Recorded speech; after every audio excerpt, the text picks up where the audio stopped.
Peristiwa Bubat bukan sekadar catatan sejarah, tetapi sebuah tragedi yang menyisakan luka batin panjang dalam relung hati masyarakat Sunda. Peristiwa ini terjadi pada abad ke-14, tepatnya pada masa kejayaan Kerajaan Majapahit di bawah pemerintahan Raja Hayam Wuruk dan Kepatihan Mahapatih Gajah Mada. Meski ditentang karena kurangnya bukti, namun peristiwa Bubat memang benar adanya. Menafikan perang Bubat tidak hanya membuang sebagian memori kolektif orang Sunda, tetapi lebih jauh lagi, berarti menghilangkan peran historis Prabu Siliwangi. Tanpa wafatnya Linggabuana yang kemudian dijuluki Prabu Wangi, tentu tidak akan ada sang pengganti bernama Siliwangi. Padahal semua orang Sunda bangga mengaku sebagai Sewu Siwi Siliwangi. Video ini melihat peristiwa Bubat dari sisi lain, yaitu hikmah sejarah setelah terjadinya perang Bubat dengan munculnya tokoh Siliwangi, juga sebagai wujud syukur kepada Tuhan Yang Maha Esa yang telah menganugerahkan Siliwangi kepada orang Sunda sebagai seorang khalifah atau pengganti setelah gugurnya Prabu Linggabuana dan Dyah Pitaloka di Palagan Bubat. Siapakah Prabu Siliwangi? Dalam prasasti batu tulis, Prabu Surawisesa tidak menuliskan nama Siliwangi untuk menyebut ayahnya. Prasasti yang dibuat tahun 1533 Masehi itu menuliskan jasa-jasa dan mahakarya Sri Baduga Maharaja selama berkuasa di Pakuan Pajajaran. Demikian pula dalam prasasti yang lain, nama Siliwangi tidak disebutkan. Fakta ini sempat memunculkan rasa penasaran para sejarawan yang bertemu di Keraton Kasepuhan Cirebon tahun 1677. Pada waktu itu, Keraton Kasepuhan Cirebon mengadakan Gotrasawala Sejarah atau semacam seminar yang hasilnya kemudian dikenal sebagai Naskah Wangsakerta. Pembahasan mengenai Siliwangi menjadi pembicaraan luas pada Gotrasawala itu, sehingga secara khusus Sultan Sepuh I menugaskan adiknya, Pangeran Wangsakerta, yang menjadi ketua panitia pertemuan untuk meneliti lebih jauh mengenai tokoh tersebut. Terlepas dari sifat kontroversinya, Naskah Wangsakerta memberikan gambaran cukup jelas mengenai tokoh Siliwangi. Pangeran Wangsakerta mencatat, pertama, dalam Nusantara Parwa II, Sarga II. Sesungguhnya tidak ada Raja Sunda yang bernama Siliwangi, hanya penduduk tanah Sunda yang menyebut Prabu Siliwangi.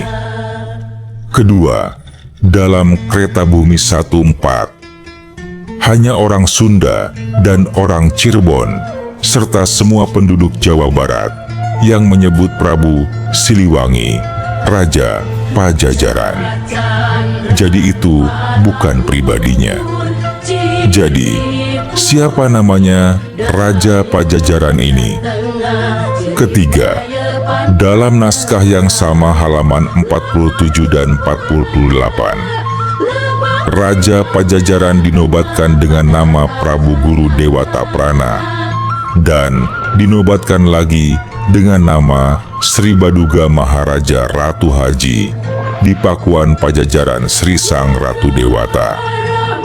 Keempat, masih dalam Kereta Bumi halaman 51, Rahyang Dewa Niskala berputra Sri Baduga Maharaja Pajajaran yang menurut orang Sunda disebut Prabu Siliwangi. Dengan demikian, nama Siliwangi adalah julukan penduduk Sunda untuk Sri Baduga Maharaja. Nama ini sebenarnya sudah muncul ketika beliau masih hidup, sebagaimana termaktub dalam naskah Sang Hyang Siksa Kandang Karesian yang ditulis tahun 1518 Masehi. Dalam naskah itu disebutkan, bila ingin tahu tentang pantun seperti Langgalarang, Banyak Catra, Siliwangi, Haturwangi, tanyalah juru pantun.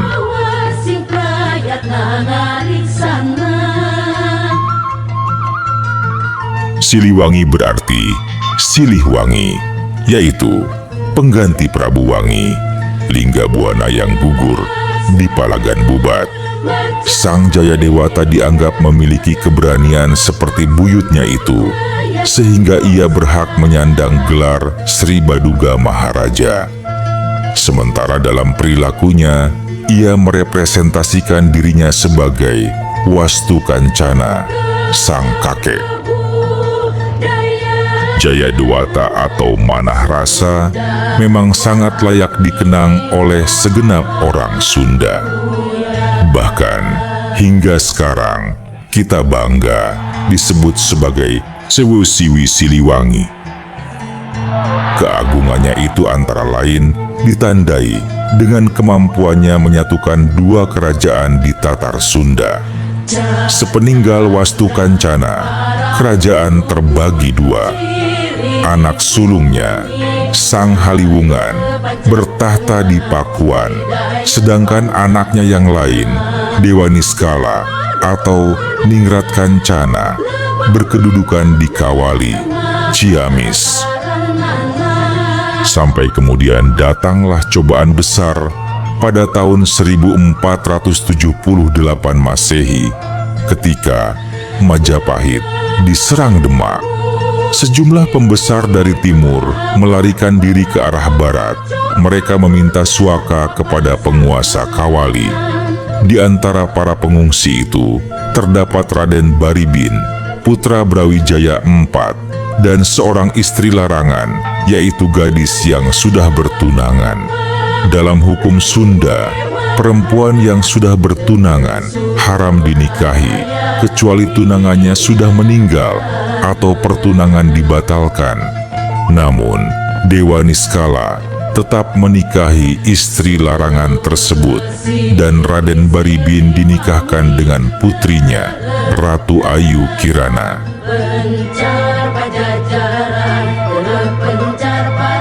Apa yang dilakukan Dewa Niskala membuat seluruh keluarga keraton dan susuk tunggal murka. Mereka menganggapnya telah melanggar hukum yang berlaku dan sebagai tabu kerajaan. Sebagaimana diketahui, setelah peristiwa Bubat, keluarga keraton Kawali ditabukan menikah dengan keluarga dari Majapahit. Maka, perbuatan Dewa Niskala dianggap sebagai pelanggaran yang tidak bisa dimaafkan. Di tengah suasana genting itulah Jayadewata tampil sebagai penengah. Ia mewarisi kerajaan dari ayah dan mertuanya tahun 1482 Masehi.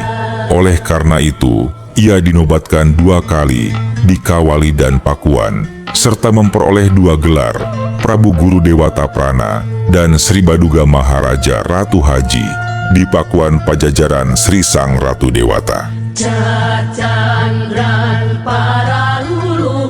Peninggalan Siliwangi. Salah satu peninggalan paling berharga dari Prabu Siliwangi adalah naskah Sang Hyang Siksa Kandang Karesian. Naskah yang ditulisnya pada tahun 1518 Masehi. Naskah ini secara jelas memaparkan apa yang harus dilakukan oleh pemimpin sebagai menak dan rakyat sebagai somah jika ingin meraih keunggulan, menegaskan apa yang bisa membuat tugas hidup kita di dunia ini paripurna. Namun sayangnya, sampai sekarang belum ada penelitian optimal atas naskah ini setelah ditransliterasi oleh Acha dan Saleh Dana Sasmita di tahun 1981. Naskah Sangyang Siksa Kangdang Karesian adalah penjelasan dari amanat Galunggung yang ditulis sekitar tahun 1419 sebagai nasihat Prabu Dharma Siksa kepada putranya, Sang Lumahing Taman. Dalam amanat Galunggung, tercatat bahwa semua nasihat itu bersumber kepada tokoh yang membuat parit di Galunggung. Menurut Prasasti Geger Hanjuang, pada tahun 1111 Masehi, Batari Hyang membuat parit pertahanan di Raja Mandala di Galunggung, tepatnya di Rumantak, Linggawangi, Tasikmalaya. Tokoh yang bernama Batari Hyang inilah yang dianggap telah mengumpulkan petuah-petuah yang kelak menjadi amanat Galunggung dan Sangyang Siksa Kangdang Karesian. Menurut filolog Ayat Rohaidi di tahun 2001, dalam bagian pertama naskah ini tercatat Dasakreta sebagai pegangan orang banyak, dan bagian kedua disebut Dharma Pitutur yang berisi hal-hal berkenaan dengan pengetahuan yang seyogianya dimiliki oleh setiap orang agar dapat hidup berguna di dunia. Uraian naskah itu tampak didasarkan kehidupan sehari-hari dalam bermasyarakat dan bernegara. Substansi naskah itu masih sangat relevan untuk dikaji pada saat sekarang, terutama ajaran tentang kejujuran dan keluhuran perilaku hidup lainnya. Naskah ini dibuka dengan anjuran menjaga 10 anggota tubuh atau dasa indria dari mulai mata hingga kaki. Misalnya tangan, dianjurkan agar tidak sembarang mengambil segala sesuatu yang bukan haknya, karena akan menjadi pintu bencana dan kenistaan. Dalam konteks sekarang bisa dimaknai, jangan korupsi. Demikian pula dengan Dasa Pasanta yang menjelaskan 10 syarat jika seorang pemimpin ingin berwibawa di mata rakyatnya. 10 penerang atau Dasa Pasanta tersebut dipahami sebagai berikut. 1. Guna, yaitu manfaat. Perintah tersebut harus dapat dipahami manfaatnya atau kegunaannya, sehingga tidak terjadi salah pengertian ketika menerima perintah. 2. Ramah, yaitu ramah, bijaksana bestari. Keramahan pemimpin akan mendatangkan rasa nyaman dalam melaksanakan pekerjaan. Suasana yang mengesankan dengan keramah tamahan akan membangun suasana yang sangat kondusif. 3. Hook, yaitu kagum. Perintah itu dianggap sebagai representasi kekaguman rasa menghargai seorang pemimpin kepada orang yang diperintahnya. 4. Pesok atau bangga. Perintah yang disampaikan oleh pemimpin dituturkan dengan cara yang menimbulkan kebanggaan bagi yang diperintahnya. Hal ini akan memotivasi kepercayaan diri pribadi yang diperintah. 5. Asih, yaitu kasih sayang. Perintah disampaikan dilandasi perasaan kemanusiaan yang penuh dengan getaran kasih, sehingga yang diperintah merasakan getaran kebersamaan dengan pemimpinnya. 6. Karunia, yaitu belas kasih. Perintah yang disampaikan harus terasa sebagai suatu karunia atau kepercayaan dari pemimpin kepada yang dipimpinnya, sehingga perintah akan dilaksanakan sepenuh hati. 7. Mukpruk, yaitu menentramkan hati. Pemimpin seyogyanya harus mampu menentramkan hati yang dipimpinnya dengan menumbuhkan semangat kerjanya lebih baik lagi. 8. Ngulas atau mengulas, mengoreksi atau memberi pujian. Cara mengulas dapat disampaikan dengan berbagai macam. Yang penting ada respon pujian terhadap pekerjaan mereka. 9. Nyecep, yaitu memberi perhatian berupa moral maupun material.